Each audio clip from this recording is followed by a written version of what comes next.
India's growth rates have been rising since the 1980s. Over the last decade, GDP has averaged 7.6%, but the trend has been disrupted in recent years. You're watching Dukascopy TV. I'm Sophia Aribo. The Indian economy has been hit by the global economic crisis and, more importantly, poor macro policy choices of pursuing high fiscal deficit, strong rural wage growth and policy inaction. These have all led to a falling back of investment, slower growth and higher inflation. Today, the Reserve Bank of India left the interest rate unchanged. With me to discuss the situation in India is Osman Ismail from the Centre for Economics and Business Research. Osman, the latest GDP figures of 4.6% disappointed, with growth coming in less than forecasters predicted. What's the story behind this? I think it's unfortunately a familiar story for India, one of poor business, consumer confidence, weak investment, weak construction and industrial output, over-reliance on relatively unproductive agriculture, a current account deficit which has narrowed in recent months but is likely to broaden again as growth picks up. There's been poor credit growth, some question marks over the scale of impaired loans in the financial sector, particularly in the state-run banks, and a bloated state sector more generally is also constraining growth. So there are a number of things weighing on the economy. India's new finance minister says fighting inflation is a top priority and that there needs to be a fine balance between inflation and interest rates. How can the new administration strike this balance and what are the challenges? Striking the balance will involve containing price pressures, which will be challenging given the constraints on growth, but there are reform options available to the new administration. For one, having the RBI adopt a formal inflation targeting policy will be an important part of getting a handle on inflation. Slightly longer term, liberalising rules around foreign investment, especially in key sectors like retail, would be immensely beneficial, as you'd be permitting the best foreign capital and expertise in to ease supply chain bottlenecks.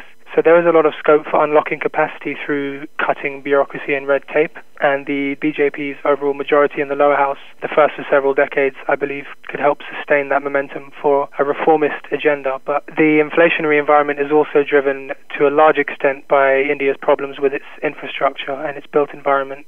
It's a huge, fast-growing, urbanizing economy with unreliable power grids, water supplies, overcrowded roads and ports and railways. So the challenges are plenty, but there are levers which are available to push, which can get the ball moving in the right direction. Some analysts are blaming lack of investment on the volatility of the rupee.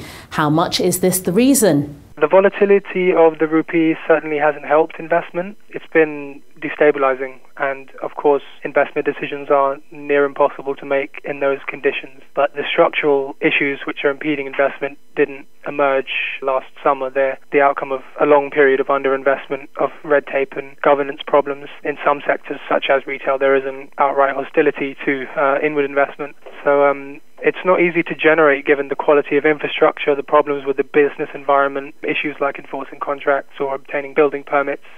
There are differences across the country, but overall the regulatory environment is very restrictive of investment, even by emerging market standards. It is my hope that the widespread confidence in the economic management of Modi and of Raghuram Rajan at the RBI will help build momentum behind the reforms and help stimulate investment going forward. And lastly, Osman, what do you think the future holds for India's economy under Narendra Modi? In the short term, I am cautiously optimistic, and that's based on his attitude to investment, his comments about welcoming international competition and investment in retail, his comments in favour of a nationwide goods and services tax, and the overall tone of his campaign being against bureaucracy, against corruption. All these are certainly encouraging, and if that does support private sector investment of the type he's succeeded in generating as Chief Minister of Gujarat, then I'm hopeful that it could help bring India out of its slump and accelerate growth. But it's important to remember that it's a huge and uneven country with a very complex administration and many vested interests. Beyond the business environment, unlocking its fundamental potential will be a very long-term project to develop its cities, tackle poverty, invest in education and technology. But it's a huge economy, a young country with great potential, rapidly expanding middle class, and in the long term, I'm optimistic. That's it for now. Ben Jones will be discussing Australia's interest rate decision, so do click back. Goodbye.